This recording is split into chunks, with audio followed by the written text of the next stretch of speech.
Hey everyone, welcome back to Two Witches Talking. Yay! Welcome back. If this is your first time, I'm Morgan. I'm Megan. Yeah, welcome. Yes. We have lots of fun here. And today's episode is nope, brain just stopped functioning. Completely stopped It functioning. just stopped. Yeah. No exception. No exception. Today's episode is no exception. I wanted to talk about just weird spiritual shit that lives in our head, weird spiritual information that I don't know if any of mine is actually helpful when it comes to like trivia. Yeah. I don't know that any of mine actually helps, but maybe some of yours will help. I don't know. Maybe. Probably not. But that's what we're going to talk about today. And I don't know what Megan brought, and Megan only knows one of the things that I brought to share today. So this is going to be a learning episode for both of us. I know. I can't wait. Well, and I started because I'm like literally sitting here at my desk. I'm like looking around at like my altars and my books and my card, and I'm like, what are the weird things that are in my head? Like, what's the wacky random stuff? And I'm like, I don't know, because it doesn't feel wacky or random to me. Like, I'm so used to just thinking these things. So I had to like dig deep into even some childhood things. So, Oh, wow. yeah. That's pretty cool. Yeah, it's going to be awesome. But how are you this week? I'm good. I'm getting lots of stuff done. Still loving tourist season. Just I do have that level of, I guess what I'm loving about tourist season is like I'm working hard, but I am going home and relaxing just as hard. Yeah. Yeah. Yeah. I'm the same way. Like I am always so activated at Aries season, and it feels like this frenzy. Like I just want to do all the things all the time, and like my brain never shuts off. And then what I love about it is then Taurus season is like there's still like that intensity for what I'm doing, but there's also an intensity of like for like relaxing and taking it easy and getting comfy and enjoying the small luxuries. Yeah. It's the best. I love it. Yeah. And how are you doing? I'm good. I'm good. I'm dealing with a lot of crazy weather, but I actually need to go put a little jar out in the rain and collect some thunderstorm water. Hell yeah. Because thunderstorm during the waxing moon phases. Talk about activating things. Oh yeah. No, that's definitely what that would do. Realized. Yeah. Nice. Yeah. So yeah, but I'm good. I'm also getting a lot done, kind of in that Taurus energy. I mean, I'm a Taurus moon, and so I'm just like, yes, this just feels so good to me to be in this space. So I'm loving it. And then it's just like, I don't know, there's just like extra little delights of like I've been baking cookies, and I mean, don't get me wrong, they're like the Pillsbury dough that you just like pop off the thing and stick on, Yeah. So I'm not like baking cookies like from scratch, but it's like it's still so yummy, and I'm like lighting candles, and I love that it's a cloudy, rainy day today because it feels cozy. So yeah, I'm here for it all. Very nice. Very nice. Yeah, thank you. Do you want to start us off with one of your strange spiritual things, tips? Yeah, I'm not going to start off with the big one though, because we got to ease them into that one. That one's fun. It's very cool. So one of the weird factoids that I've picked up over my 25 years came from back in the day before the internet was huge, I would have traveling salesmen show up at my brick and mortar store, my witchy store. Wow. Because online ordering was there. It was the early 2000s, so online ordering was possible, but most people still worked with paper catalogs and like you called in your order or whatever. So I would have traveling salesmen show up at my shop all the time. And one of them was a sterling silver jewelry salesman. I realize now that I don't know what happened to that necklace that I bought from them, and I'm very sad about it. But they specialized in Moldavite jewelry. Oh, okay. And that is when they told me, they were like, oh, the metaphysical properties of Moldavite, you can use it to contact aliens. And that's it. That's all that got ever stuck in my head about Moldavite. Nice. You can use Moldavite to talk to aliens. I love that. And there are other properties, and of course the TikTok craze of a couple of years ago, Moldavite. Oh, I am wearing a Moldavite ring, which I'm sitting here playing with as I talk about this. Nice. Moldavite is an energy amplifier. It will not fuck up your life. So that whole TikTok thing was absolutely fake. That person was probably already fucking their life up and then got a hold of Moldavite, which will amplify what's happening. But I don't even know. I've sold Moldavite. We sell Moldavite. I have had to go over the metaphysical properties 27 times in my life. And I still to this day can only specifically tell you that I can use my little Moldavite ring somehow to contact aliens. Have I ever done it? No, but I like the ability to have it there in case the shit finally does hit the fan. And then I can figure out how to activate, like, hello, testing 1, 2. Tap on it. Tap on it, like aliens. Are you all listening to me? Hello. I don't know how it works. I will figure it out when the shit hits the fan. That's really good advice for all of us, because I also have some Moldavite. And I agree. Like, it is just an energy amplifier, it's not going to screw up your life. Like, you do that if you're going to do it. But yeah, I think the opposite is kind of true. And I mean, like, it does not matter how many blog posts I write about it, how many times I talk about it on social media, how many times, like, I do listings on it, whatever. Labradorite, I have so many pieces. I can never lock in my head what it is beyond good vibes.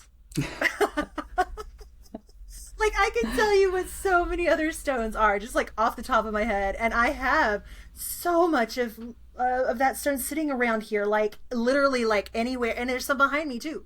But like literally anywhere I look in my office, there's at least one piece. And I'm like, I don't remember. So that's kind of the opposite though. So my from childhood weird spiritual shit is, and I did not know this until I started digging into Appalachian folk magic, which is where like my mother's family is all from. So I grew up just like my grandmother would say the weirdest things, and just like, your nose is itching, so somebody's thinking about you, or your ears are burning, so somebody's talking about you. I had no idea that that's actually that's folk magic from the Appalachian region. I know. I had no idea. I grew up with those too. Yeah. I was just like, are you kidding me? So the fact that is like my grandparents, and that means their parents, and way back when, like, they were doing all the Appalachian folk magic. So there you go. I love that. Are those the only two that you like distinctly remember? Those are the only two I distinctly remember. But then I feel like there was one that was like, if your knees are hurting, it's something else. If your tongue is itching, it's something. Like, there's all of these phrases that she would say. And I'm like, what on earth? But those two I remember. And to this day, I will just be like, if I'm really itching my nose, I'm like, oh, somebody's thinking about me. And if you don't understand it, if you're around me, you will think I'm a crazy person. No, they say if your palms itch, you're going to get money. Oh. But the key is you're not supposed to scratch it. That's what I was always taught growing up. Because, like, I'm from the South. I'm from Virginia, like backwoods Virginia. So I know a lot of these. And that was always the key, is if your palms start to itch, you're going to get money. But the minute you scratch it, you scratch the money away. Oh, okay. So then you have to just sit there with itchy palms and like... And I think that's like a perimenopause symptom too. Like, I just can't. Yeah.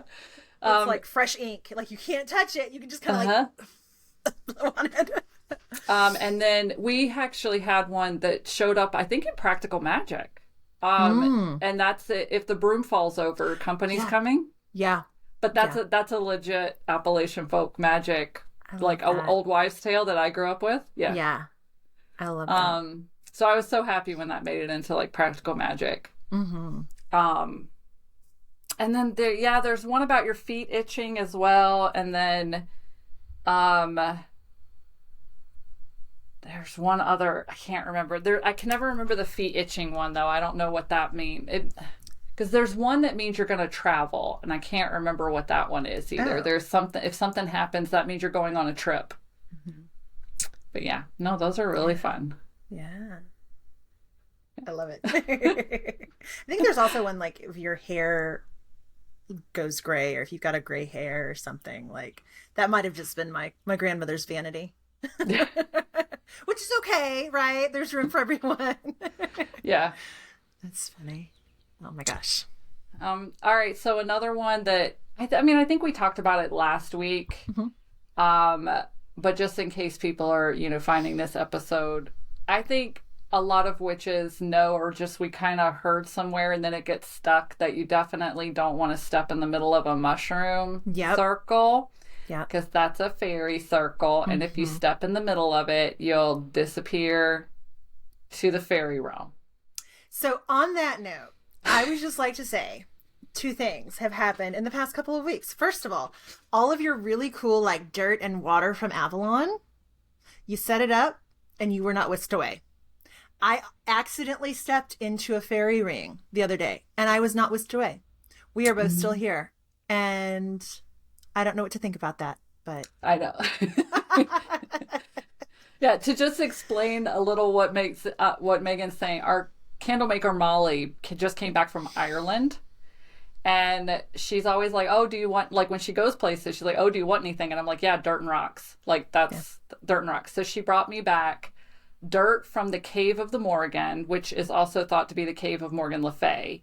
She brought me dirt and moss back from there, dirt and moss back from something called the Cave of the Cats, and then water from Bridget's Well. So I set up a triangle in my sacred room with the Bridget's Well water in front of Bridget, and I had to put the Cave of the Cats on my altar as well, and then the Cave of the Morrigan dirt on my Morgan Le Fay altar, and it created a triangle, and I just was hoping that a portal would open and suck me away to Avalon or Ireland, and it didn't happen, and it's very upsetting.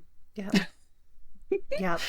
So you stepped in a fairy ring finally and nothing. I did, yeah. Well, and it was in my front yard, and it was after, like, the day after the mushrooms had, like, I guess, spored out or spawned out or whatever. So, like, they were beautiful the day before, and then, like, the next day or so is when I was walking up to the front door, and I was like, oh, that was a foot in. Maybe it's because there's just 1 foot in.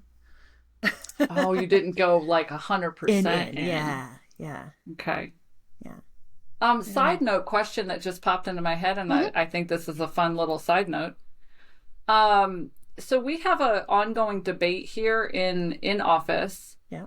First of all, do you watch The Last of Us, or are you familiar with The Last of Us? Familiar with it. Okay. I don't watch it because it's so sad. It is. So The Last of Us, at least the concept behind the video game and the movie is that the zombie apocalypse is mushroom based. Mm-hmm. So it's a cordyceps that takes over your body, and then it can communicate with other cordyceps, so all the zombies are like connected. And so that's led, like, my husband played the video game for years ago, so this has been an ongoing debate with us, because I eat mushrooms, like just regular old mushrooms. And I feel like when the mushroom apocalypse is happening, I'm going to be fine, because they're going to sense the mushrooms in me. There you go. And they're going to be like, okay, she's cool. But my husband does not eat mushrooms. And he says that they're going to sense the mushrooms in me and be like, she ate our kind, attack her. And so we ask this question to everyone who comes and works with us. I've never asked you, though. So do you feel like if you eat mushrooms, you're going to be immune from the mushroom apocalypse? Or that you're going to be one of the first targeted? See, I'm kind of going a third semi-related direction of like, maybe it's like it recognizes it, and so it's like a homing beacon, and is like, oh, that body has already had mushrooms in it, so it needs more mushrooms in it. Like, it's not like a vindictive thing, but it's just kind of like, oh, there you go. So I'm going down then. Yeah. If the Well, damn I it. mean, I eat mushrooms too, so I love Okay. them. So we'll go down together. Okay, that was just a Yeah. side note. We were talking about mushrooms, and I thought it was appropriate to We'll just ask. Thelma and Louise it together. It's cool. We'll just Okay. off a cliff. Say, Okay. Avalon, catch us. Because I can go hang out in Avalon. It's cool. Okay. Works. Works. But you know what Okay. I've heard is that scientists have, and I don't know why scientists do shit like this. Get on curing cancer, please. They have put like sensors on plants and things, and like evidently when you harvest a plant, it screams from the trauma. I'm like, literally, yeah, everything. So it's like if the zombie apocalypse is carrots, or tomatoes. But I actually read a book. It's a fiction book. It is. I'll have to look it up. It's something like, I think it's like What Brings the Dead or something. It's a novella, and it's based on the fall of the House of Usher. And the main characters. Have you read this? No. Oh, it's so good. But the main characters, because they like go crazy, and it turns out that it's a mushroom that is on this like manor land that invades the body and like animates corpses. So Look, I am open. I know we're not doing a conspiracy theory episode this time, but I believe anything is possible. And zombie apocalypse, there's some amazing scientific research done on what it could be, right. if it's ever going to happen. And I'm like, all right. I mean, I'm just going to keep my options open as far as like, and remember things like headshots. Headshots count in every lore, I believe. Yes. Headshots are good, so it doesn't matter for mushrooms or virus or whatever else. Yeah. Yeah. So I love that tangent. It's like the best tangent. after that tangent, I believe it's your turn to have I think something. it is. So one that I can't get out of my head, and I think about it every time I go to the hair salon, and this is more of like a voodoo hoodoo thing, but it's like burn your hair. Like don't let anybody else collect your hair. And yeah, and it's like you're supposed to burn it or flush it down the toilet, like don't throw it away. And so I will say when I'm here and like, because I've got crazy curls and sometimes they need a little trim, I toss them down the toilet because I'm like, I don't know. And I don't know why it's different at the hair salon, but I think about it and I'm like, should I? And I'm like, no, I'm not gonna be weird. It's fine. My hairdresser is not gonna do anything. It's okay. But like I'll see TikToks and stuff of like women that are like, here's my baggie and my hair, I'm taking it with me. I'm like, I can't get that out of my head. Kind of bugs me a little bit. I've never heard that one, which is weird because I had a lot of I was taught a lot of stuff when I lived in South Carolina of just like little things to keep in mind, and but I've never heard that one. Yeah. And it might be because, so, I'm in Dallas. My family's from kind of East Texas, very close to Louisiana, right? Where a lot of, the voodoo in the United States is practiced. So I wonder if it's just the influences, right? Yeah. Yeah. So, that they taught, I had a couple of customers when I owned my brick and mortar store that were hoodoo based, and they would come in and I would literally brew tea and we would just sit there and she would tell me, she would talk to me about hoodoo stuff and I would talk to her about witchcraft stuff. And it was beautiful. I mean, absolutely beautiful. That's the only word to describe it. It's just the sharing of knowledge and the coming together of, completely different cultural practices but like she had questions for me. She's like, okay, as a witch, what would you do here? And I'd be like, oh, this is what I would do. And then I'd be like, what would you do? Yeah. And she would tell me. And so it was beautiful. But one of the things she told me, I think I was talking about one day, there was bills or something. And she was like, do you leave dishes in your sink in the morning when you come to work? And I'm like, yeah. And she goes, oh, girl, you can't do that. Oh. And I was like, what? So yeah, it was a belief of theirs and that stuck with me forever too. Yeah. So now when I see dishes in the sink, it's really bad if you put water in your sink and then put the dishes in the water to soak and you leave your house, it represents your finances going down the drain. Oh, wow. So, and then, but also just leaving dishes in your sink as well. So she's like, oh yeah, before I leave my house every day, I make sure to do the dishes and put them away correctly because especially like if she was going grocery shopping or running errands or something like that, she was like, I'll just spend way too much if I left dishes in my sink at home. Oh, how and I'm wild. like, I love this. Yeah. Yeah. So that was another one. Wow. Okay. That's freaking cool. That's awesome. Yeah. Well, speaking of kitchen, so a couple of different things that we do, like we've done here in Texas, but then I read an Italian folk magic book, and Italian folk magic does this as well, is hanging peppers and garlic like in your kitchen and stuff. Like I never understood why my mother did that, and I think she just did it for decoration. But if you hang peppers by a door or doorway, like into your house or out to the outside, it's meant to bring good luck. And garlic is meant to keep the bad juju, the bad energy, the bad vibes away. So, yeah. And the idea is you could eat the peppers, but don't eat the garlic. Because the garlic is just like taking on the junk. Yeah. Yeah. So, yeah. I was like, that's really so cool. Freaking cool.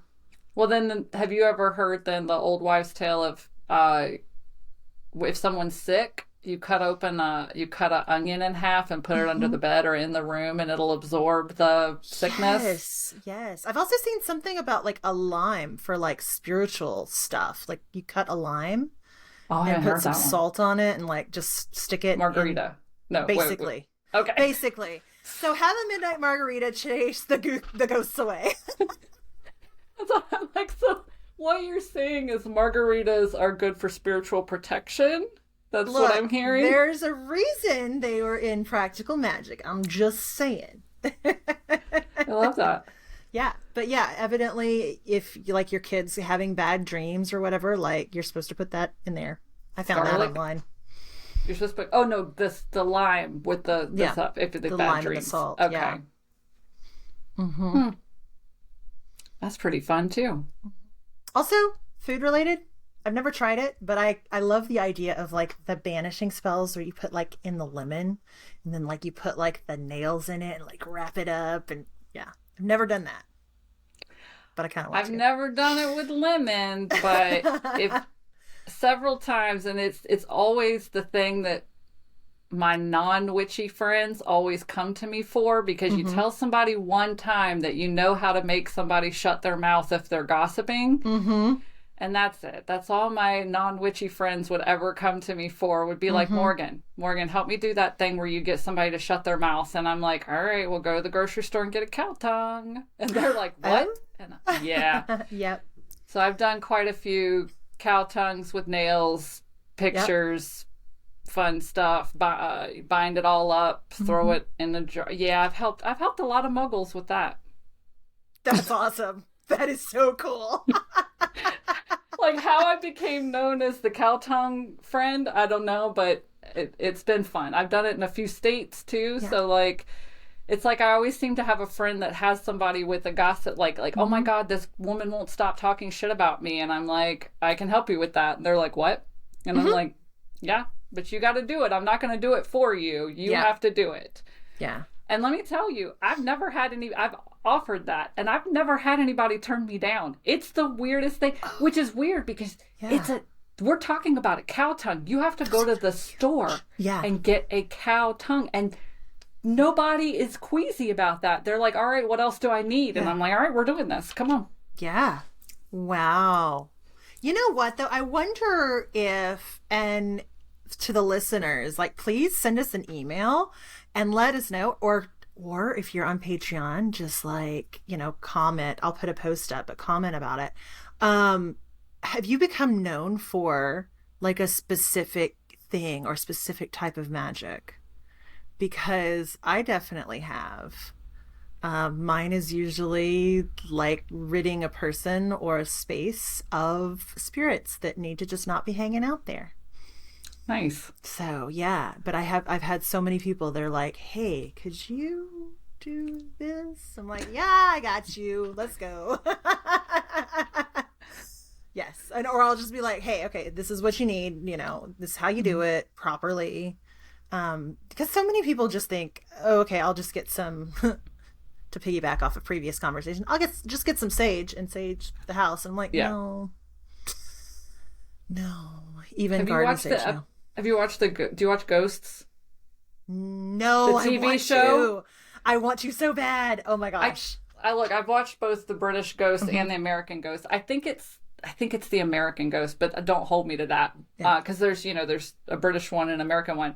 Yeah. It's in one of the first episodes of one of those that when they realize it has to be the first episode. They realize they have ghosts. They get the sage out, and all the ghosts are just standing around them like, oh, they brought that sage stuff again. It doesn't do anything. No. Oh my gosh. I know. I'm like, y'all need to know. Just put that down. Yeah. But I did finish watching the Kevin Bacon show, Bondsman. The Bondsman. Oh yeah, so I saw the mirror thing. I'm like, there's the mirror thing. And you know what is so crazy is I'm watching this show and I see her do the mirror thing and I was like, that's so weird. Morgan and I were just talking about mirror stuff the other day. I'm like, wait, we were literally talking about this scene. That's awesome. So just like, I don't know. I had this blonde moment for a minute. So.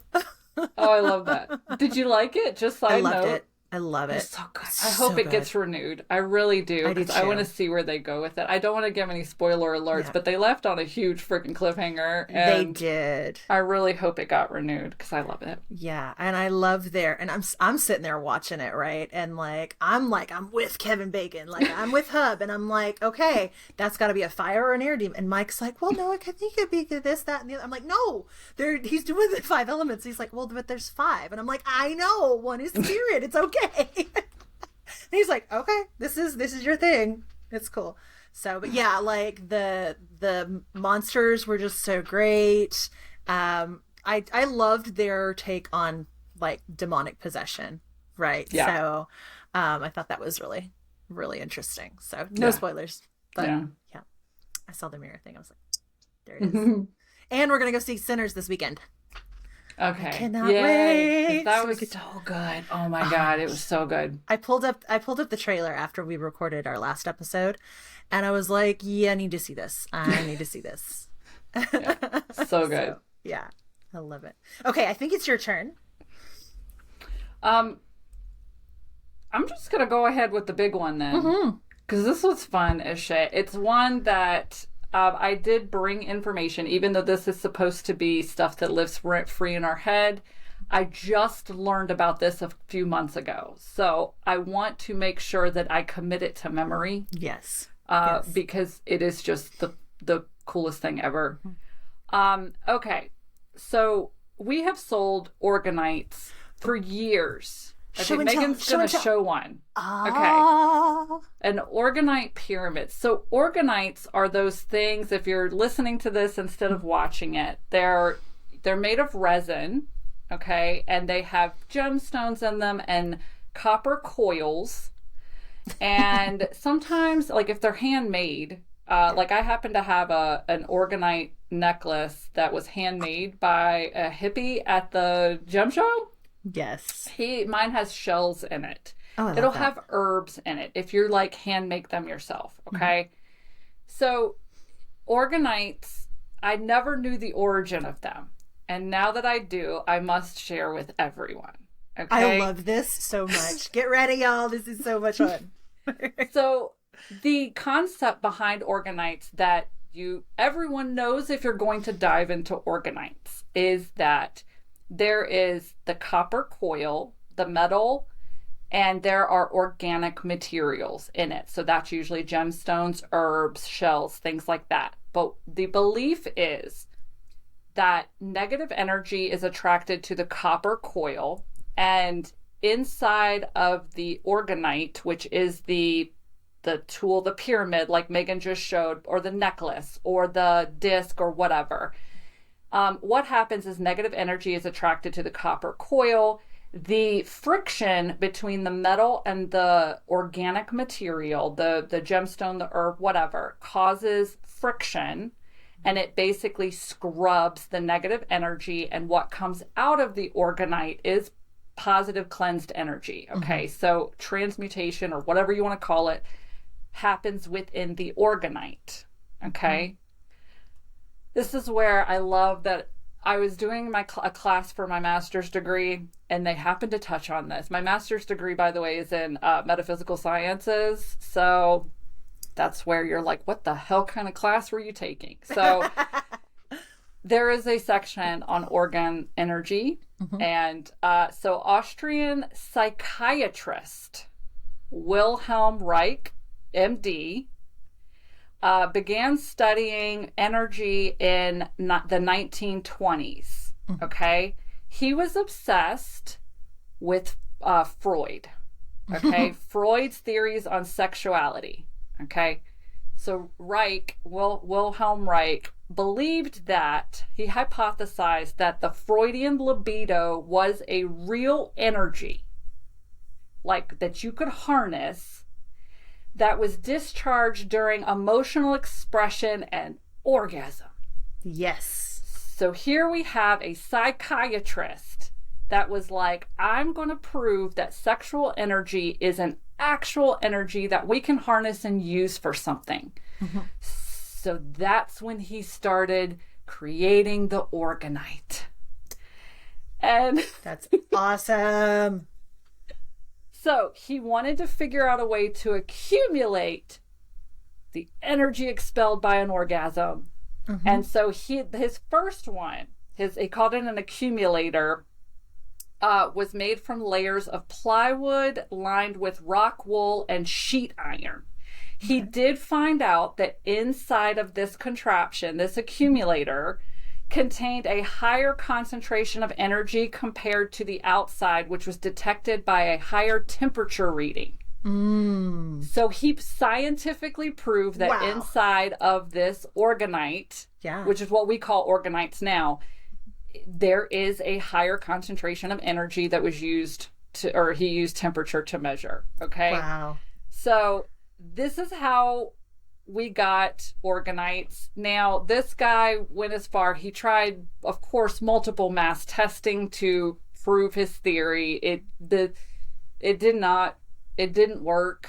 You know, his mass theories didn't work. Yeah. But we still have the scientific evidence that inside of the contraption where you take the metal and the organic material, there is some kind of energy transfer happening. Okay, so that is scientifically proven for organites. Have fun with that. But he claimed, and he was trying so hard to prove, that organ treatment could cure mankind of social, political, medical, and psychological ills. Man. He claimed that organ treatment was the solution to everything from totalitarianism. Totalitarianism, yes. And war to psychoneurosis and cancer. Wow. So my man was trying to prove that organites could cure everything on Earth.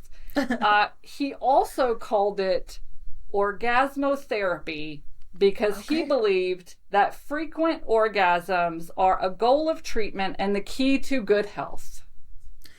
So I'm not going to disagree with the end of that statement. I am going to disagree with how he got there. So if it's not too weird, I have this orgonite. I actually have two of these. This was in an IGC box.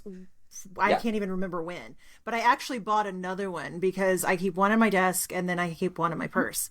And I had, before the dog that I have now, I had a deeply traumatized dog that, like, we found out that he had, like, bullet shrapnel in his skin, like, from before we got him, all this stuff. Well, it was right after I got this, so I was like, okay, let's try it out. Anyways, he was sitting right beside me, and I literally, like, on his chest bone, I was just like, it's okay, buddy. Like, I was just like, let's just see if anything happens. The dog, his full body shuddered. And then he did like a big yawn, which for dogs is like a stress release thing. And I was like, okay, I'm a believer. From then on, I was like, orgonite, send it my way. So I've got a necklace, I've got the pyramid. I love these ones because you can just kind of like hold them in your hand. So we'll just ignore the phallic nature of them after that conversation. But that's so freaking cool. Yeah, and what's funny is the relationship that Megan and I have. I was doing my class like on a Saturday or Sunday or something. I read this and I immediately, because we bought her that orgonite pyramid at the gym show this year. Yeah. Because she was wanting to work with alchemy, and I'm like, oh, that's a really cool, like, because it does transmute negative energy to positive energy, and I was like, that's perfect.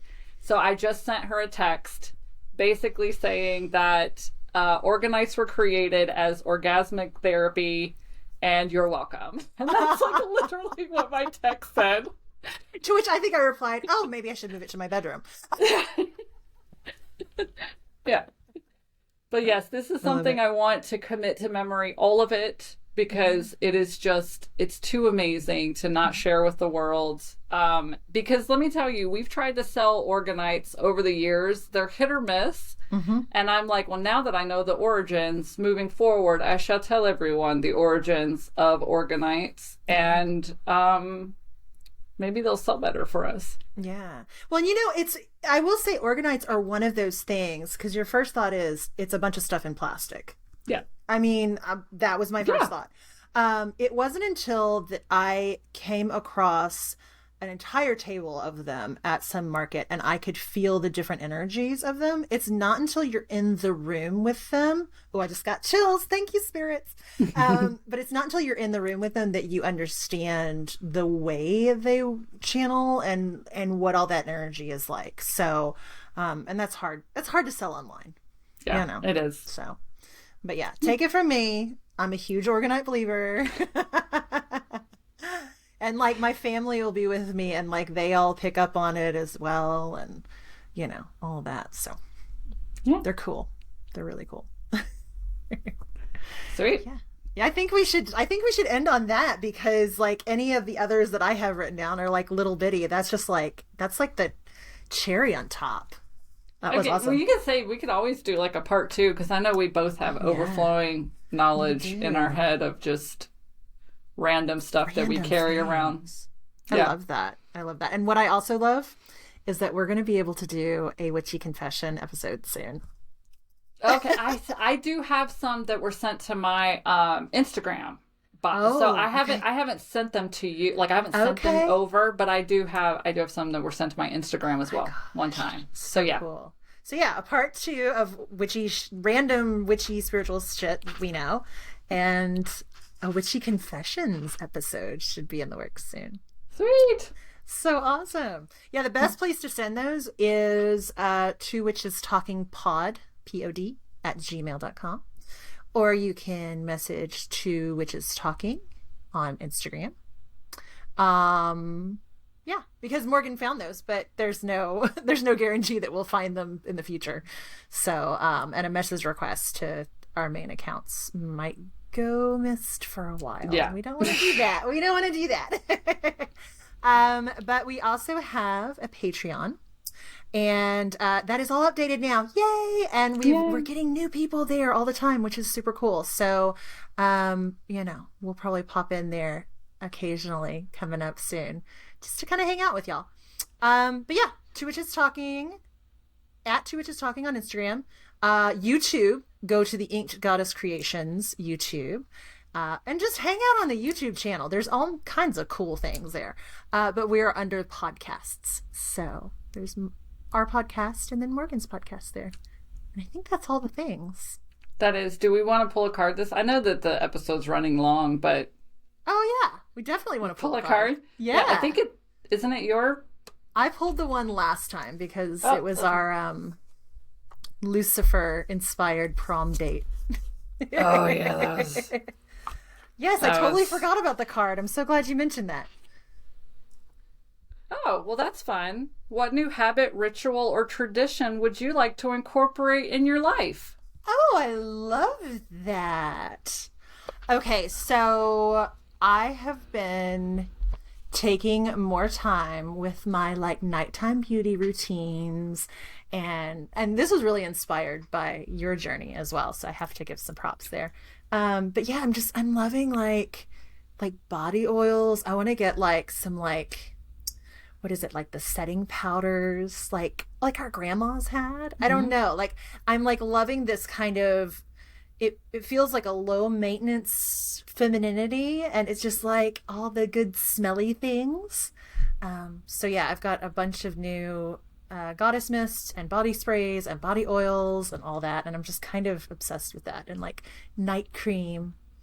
So yeah, taking better care of myself physically. I do pretty well with like spiritual hygiene, but like, you know, I'll just like wash my face, brush my teeth, hop in bed, and I'm like, no, I need to take a little more time and put some serums and creams and things. So, and it's fun, it's nice. What about I you? love that. I actually just started reading a book on Ayurveda. Oh, cool. Yeah, and it's something I've been interested in for a very long time.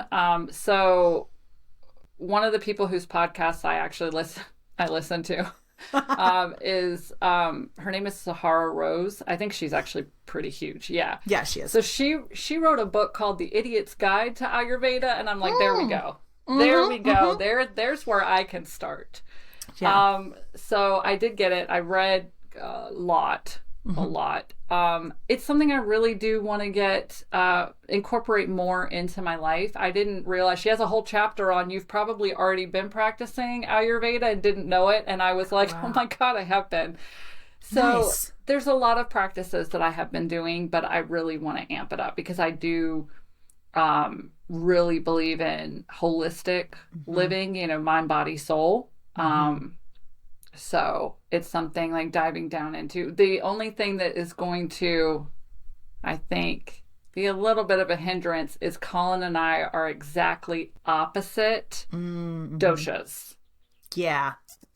So I am Kapha Vata and he is Pitta. And so when it comes to trying to eat or make meals, we both, like, we have to eat almost completely opposite things. So I'm like, well, this is going to be fun. So that's where I'm going to dive in some more. But that's just some different Ayurvedic, not only eating diet, but some of the skincare ritual practices, things like that. I really am looking forward to incorporating into my regular routine. Nice. Yeah, I'm Kapha Pitta, so I need cooling things, which I could have told you because I'm always burning up. See, and I'm always freezing cold, so I have to do warming things because, like, I'm in a blanket in my house when it's 98 degrees outside. Yeah. Yep. Yeah, and I'm one of those people that, like, I love, like, even in the winter time, I don't wear a lot of, like, layers or anything. I'll wear, like, maybe jeans and, like, a long sleeve t-shirt, but I can eat, like, a bowl of soup or drink coffee that's just a little too hot, and, like, I start sweating. You know, it's just like, it's like too much heat, but I am not giving up my coffee. Yeah. Just not happening. Yeah. But I love that. We should do an episode where we can talk about Ayurveda and just some of the other kind of different cultural ways of taking care of ourselves that we've explored over the years. Oh, I love that. Yeah. I love that. All right. I think that's it. Yep. Yeah, we're good now. I love it. Thanks so much for tuning in, y'all. Be sure to find us online. And thanks again so much for listening. Please like and share. Give us a little review on those platforms where they let you do that too. So we just appreciate that. All right. Thanks, y'all. Bye. Bye.